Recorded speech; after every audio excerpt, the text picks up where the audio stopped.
Montana Territory, October 1883. The hammering stopped.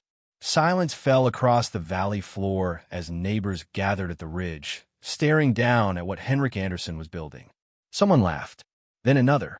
Within minutes, the whole group was shaking their heads, some openly mocking the Norwegian immigrant who'd arrived just 18 months before. Triple walls, muttered James Cutler, a mason who'd built half the stone hearths in the county. Man's lost his mind. What Henrik was constructing looked absurd. A cabin wrapped inside another cabin, with a mysterious gap between them.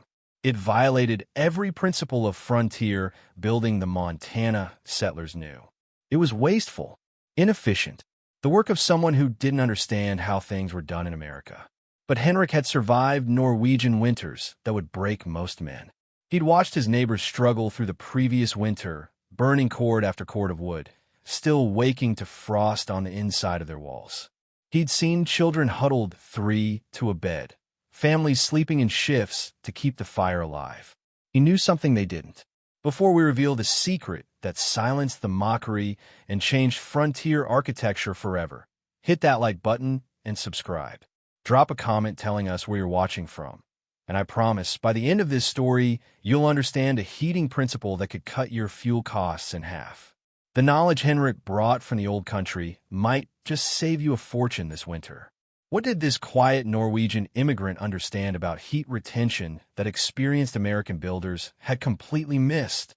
Henrik Anderson wasn't a madman, but in Bitterroot Valley, Montana, in 1883, that's exactly what they called him.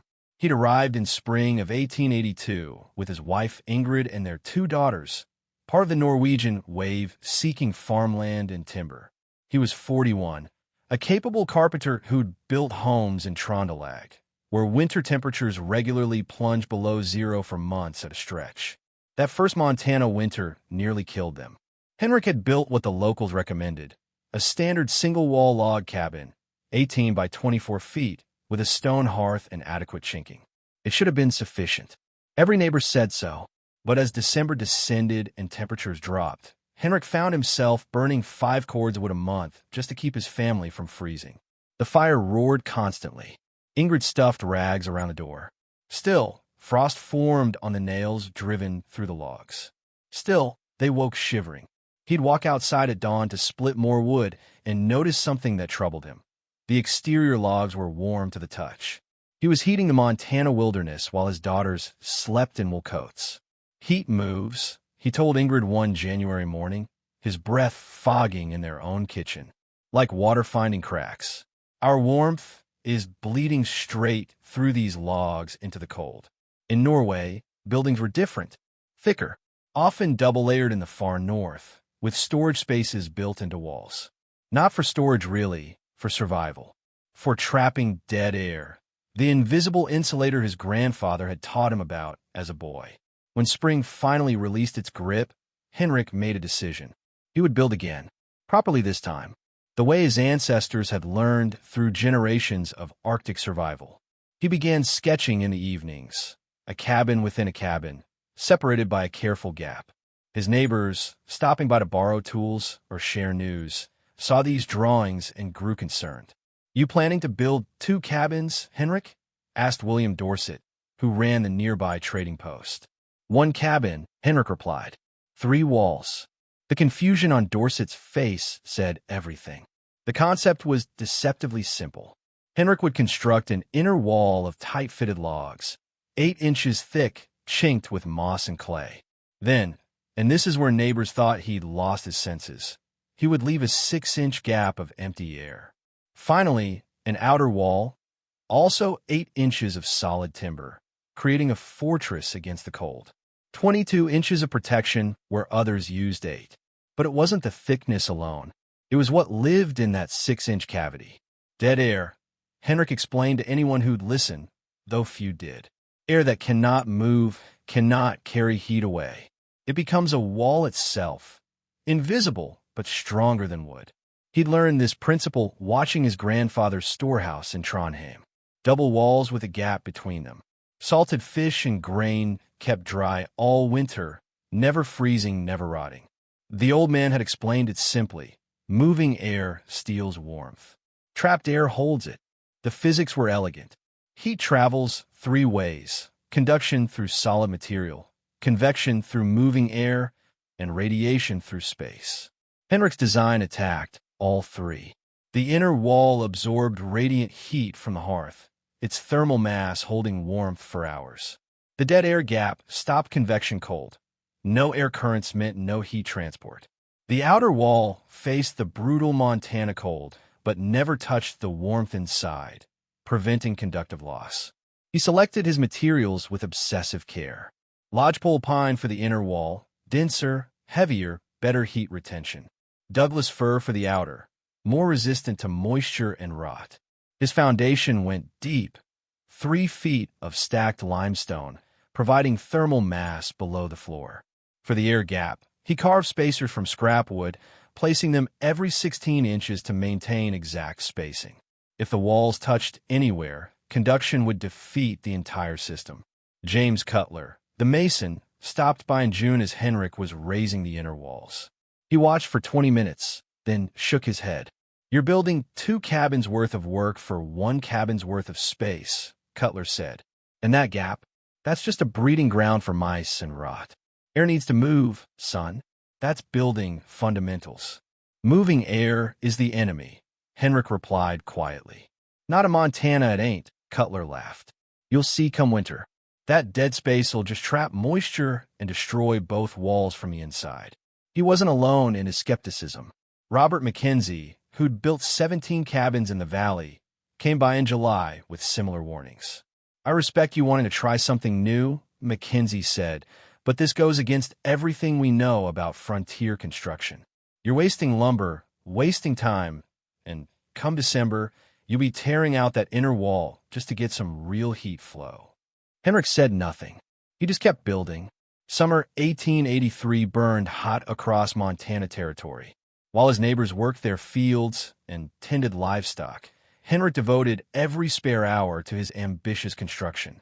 The inner wall went up first, 64 lodgepole pine logs, each one hand-selected from the forest above his claim. He rejected anything with excessive knots or cracks, knowing each imperfection was a thermal leak. Every log was debarked, dried for 3 weeks, then fitted so tightly that chinking was almost unnecessary. Almost. He still packed every gap with moss collected from the creek bank, mixed with clay and horsehair. By mid-July, the inner cabin stood complete, a solid structure that would have housed his family well on its own. Then the real work began.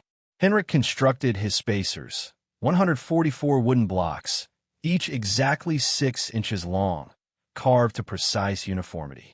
He placed them in a grid pattern, one every 16 inches horizontally, every 20 inches vertically. These humble blocks would maintain the air gap that made everything possible. "He's putting blocks between walls that don't exist yet," observed Samuel Pritchard, whose farm bordered Henrik's to the east. "Man's got ahead of himself mentally, I think." But Henrik knew exactly what he was doing. Each spacer was positioned to bear weight without creating a thermal bridge, touching only at points, never along full surfaces, minimizing conduction paths. The outer wall began rising in August. Douglas fir this time, logs averaging 9 inches thick after shaping. Heavier than necessary by frontier standards, but Henrik wanted that thermal mass. The more material, the more heat capacity. The more heat capacity, the more stable the indoor temperature. Construction slowed as he worked alone.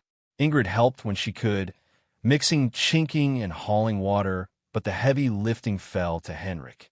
His neighbors, who typically aided each other in cabin raising, stayed away.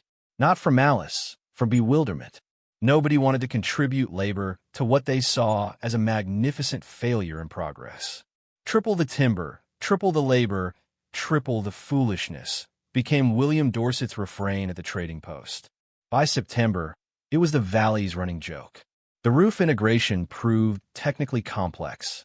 Henrik needed to seal the top of the air gap without compressing it, allowing the space to remain while preventing rain and snow from entering. He devised a system of overlapping boards, angled to shed water outward while maintaining the crucial 6-inch separation all the way to the peak. Why not just build a normal cabin and stuff straw on the walls like sensible folk? Asked Eleanor Mackenzie, Robert's wife, when she brought over bread one afternoon. This seems like awful trouble for something nobody knows will work. Henrik looked up from where he was notching a roof beam. In Norge, we have a saying, bedre forvar en etter snar. Better careful before than sorry after. I was sorry last winter. This winter, I will be careful. By late October, as the first snows dusted the peaks, Henrik's cabin stood finished. A peculiar double-hulled structure that looked bulkier than its neighbors, but somehow less substantial, as if all that would added up to less than it should. The valley's verdict was unanimous.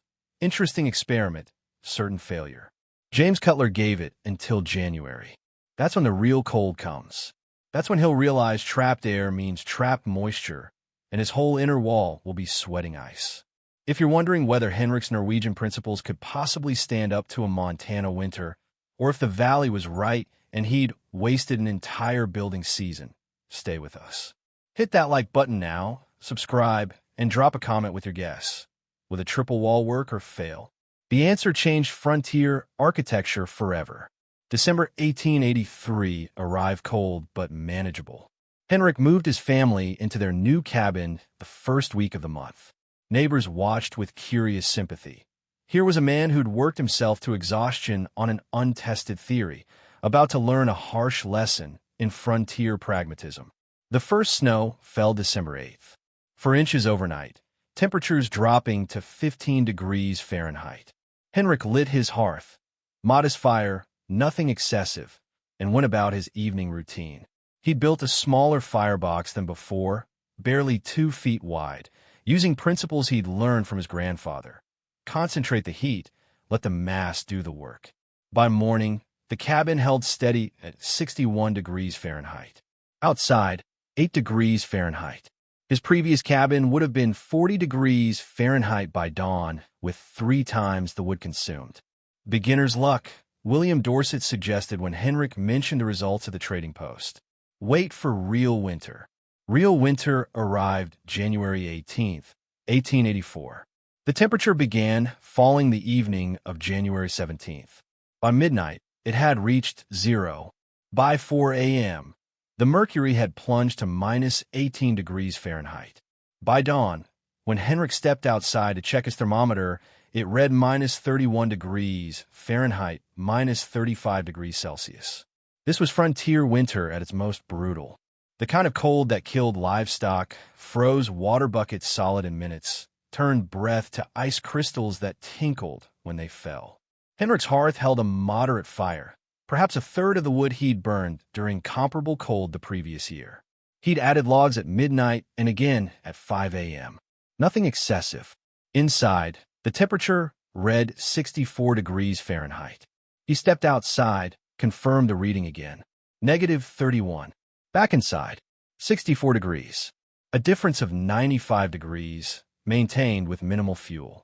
At the Mackenzie cabin, 300 yards away, Robert had been up all night feeding their fire. They'd burned through half a week's would supply in 10 hours. Inside temperature at dawn, 38 degrees Fahrenheit. They'd moved the children into the same bed with hot stones wrapped in cloth, and still the cold was winning. At the Pritchard farm, Samuel had given up trying to heat the whole cabin. He'd hung blankets to create a small heated zone around the hearth. The rest of the house stood abandoned to the freeze. By mid-morning, James Cutler made the walk to Henrik's cabin, ostensibly to check on the Norwegian family's welfare. What he found silenced every criticism he'd ever voiced. Henrik was in shirt sleeves. His daughters were playing on the floor where they'd spread blankets for a game. Ingrid was baking bread. The cabin wasn't just survivable. It was comfortable. Cutler stood in the doorway, feeling the warmth roll over him, looking at the modest fire in the hearth, and understood he was witnessing something that shouldn't be possible. How much wood? He asked quietly. Since yesterday evening? Perhaps 6 logs. The big ones. Cutler had burned 18 logs overnight.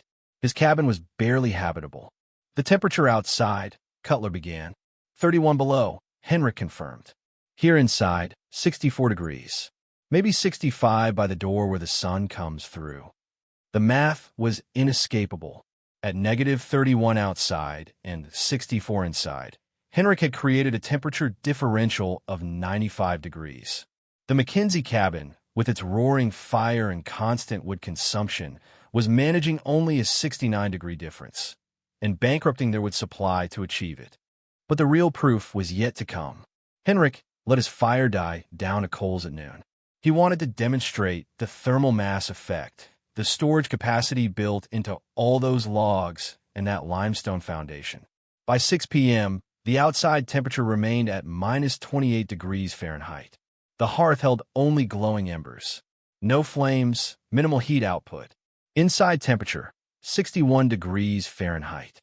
The cabin had retained heat for 6 hours with virtually no active heating. The inner wall, soaked with warmth from days of modest fires, was radiating that stored energy back into the living space. The outer wall, frozen solid, prevented any of that precious heat from escaping, and the dead air gap between them served as an invisible fortress, breaking the conduction chain that would have bled the warmth away. By evening, word had spread through the valley. The Norwegians' impossible cabin was maintaining 70 degrees while neighbors were fighting to keep their homes above freezing. By the next morning, when temperatures moderated to -15 degrees Fahrenheit, for families had come to ask Henrik a single question: how do we build one? The cold snap lasted 11 days. 11 days of temperatures that never climbed above zero, frequently plunging into the -20s at night. For Montana Territory in 1884, it was brutal but not unprecedented. What was unprecedented was the data Henrik meticulously recorded. He'd kept a journal throughout the winter, noting inside and outside temperatures 3 times daily, wood consumption, and fire maintenance schedules. By the time the cold broke on January 29th, the numbers told a story that couldn't be dismissed as luck or exaggeration. Henrik's triple-wall cabin, from January 18th through January 28th. Average outside temperature, -12 degrees Fahrenheit average inside temperature. 63 degrees Fahrenheit temperature differential. 75 degrees maintained consistently, wood consumed. 43 logs, approximately 2.1 cords for the 11-day period. Fire maintenance, twice daily. Minimal overnight feeding. Robert Mackenzie, in a standard single-wall cabin of comparable size. Average outside temperature, -12 degrees Fahrenheit, same conditions. Average inside temperature, 41 degrees Fahrenheit temperature. Differential, 53 degrees, constantly declining without attention wood consumed. 127 logs, approximately 6.2 cords. Fire maintenance. Every 3 hours, round the clock, family members taking shifts. The comparison was devastating to conventional wisdom. Henrik had achieved a 22-degree warmer interior while consuming 66% less firewood. In frontier terms, where cordwood represented labor, money, and survival itself, this was revolutionary. But the most remarkable data emerged from Henrik's thermal retention tests. On January 24th, he conducted a deliberate experiment. At 8 a.m., with inside temperature at 66 degrees Fahrenheit and outside at -19 degrees Fahrenheit, he allowed his fire to die completely. No embers, no coals, nothing. Hour by hour, he recorded the temperature decline. 9 a.m., 65 degrees Fahrenheit, 1 degree loss. 10 a.m., 64 degrees Fahrenheit. 11 a.m., 63 degrees Fahrenheit. 12 p.m., 62 degrees Fahrenheit. 1 p.m., 61 degrees Fahrenheit. 2 p.m., 59 degrees Fahrenheit. 3 p.m., 58 degrees Fahrenheit. 4 p.m., 56 degrees Fahrenheit. 8 hours. 8 hours with zero active heating, and the cabin remained 56 degrees warmer than the outside air. The triple-wall system had stored enough thermal energy in the inner logs, the limestone foundation, and even the floorboards to keep the space habitable for the better part of a day. Samuel Pritchard attempted the same test in his cabin out of curiosity. His fire died at 8 a.m. By 11 a.m., his interior temperature had dropped from 45 degrees Fahrenheit to 28 degrees Fahrenheit, below freezing in 3 hours. The physics couldn't be argued. Henrik's inner wall, constructed from dense lodgepole pine, contained approximately 4,200 pounds of wood. That mass, heated throughout the day, acted as a massive thermal battery. Wood has a specific heat capacity of about 0.4 BTU per pound per degree Fahrenheit. When Henrik's inner wall was heated from 40 degrees Fahrenheit to 70 degrees Fahrenheit, a 30-degree gain, it stored roughly 50,400 BTUs of energy. That stored energy radiated back into the living space for hours after the fire died, maintaining comfort without active heating. The 6-inch air gap prevented that stored energy from escaping. Still air is one of nature's best insulators. With a thermal conductivity of just 0.024 W/mK, it's nearly as effective as modern fiberglass insulation. By creating a sealed, motionless air cavity, Henrik had built an invisible thermal barrier that conventional single-wall cabins couldn't match. James Cutler, the mason who'd mocked the design, came back on February 2nd with a proposal. He wanted to retrofit his own cabin with an exterior wall and air gap. "I was wrong," he said simply. "Dead wrong. Can you help me understand the measurements?" Henrik spent the afternoon walking Cutler through the principles. Optimal air gap width 6 to 8 inches. Wider waste materials without additional benefit. Narrower risk convection currents. Spacer placement to prevent thermal bridging. The importance of sealing the top and bottom of the cavity to prevent air circulation. "It's not magic," Henrik explained. "It's just understanding that heat moves and building barriers that prevent that movement. The inner wall stores heat. The air gap stops it from flowing outward. The outer wall protects the air gap from exterior cold. 3 elements working together." By late February, 5 families in Bitterroot Valley had begun planning triple-wall cabins for construction that spring. By April, Henrik had drawn up plans for 8 separate builds, each adapted to the specific needs and resources of different families. William Dorset, the trading post operator, started stocking extra timber with longer cutting seasons specifically for triple-wall construction. If you're right about the wood savings, and the numbers sure suggest you are, a family recoups the extra building materials in 2 winters, maybe 3. After that, it's pure profit in saved labor and fuel. The mathematics supported his claim. A triple-wall cabin required approximately 170% of the lumber of a standard cabin, a significant upfront cost. But with 66% reduction in heating wood, the structure paid for itself in saved cordwood within 3 heating seasons. After that, the savings compounded year after year. Eleanor Mackenzie, who'd questioned the wisdom of the design back in September, brought Henrik a loaf of bread and an apology in March. "I thought you were wasting your time," she said. "I was wrong. Robert's already selecting trees for our new cabin. We're building triple wall this summer." The spread wasn't just local. Word traveled through the network of Norwegian immigrants scattered across Montana territory. By summer of 1884, Henrik had received letters from as far as Missoula and Helena, asking for specifications. By autumn of 1885, 23 triple-wall cabins stood across western Montana, each one a testament to the principle that had seemed so foolish 18 months before. By 1887, the design had spread into Idaho Territory and Wyoming, adapted and refined by different builders, but always maintaining Henrik's core insight. Create dead air space, store thermal mass, separate your warmth from the cold. The technique that neighbors had mocked had become frontier standard, not through authority or mandate, but through undeniable performance when survival was at stake. Henrik Anderson didn't invent the triple wall principle. He knew that, even if his Montana neighbors didn't. The concept reached back centuries in Scandinavian building tradition.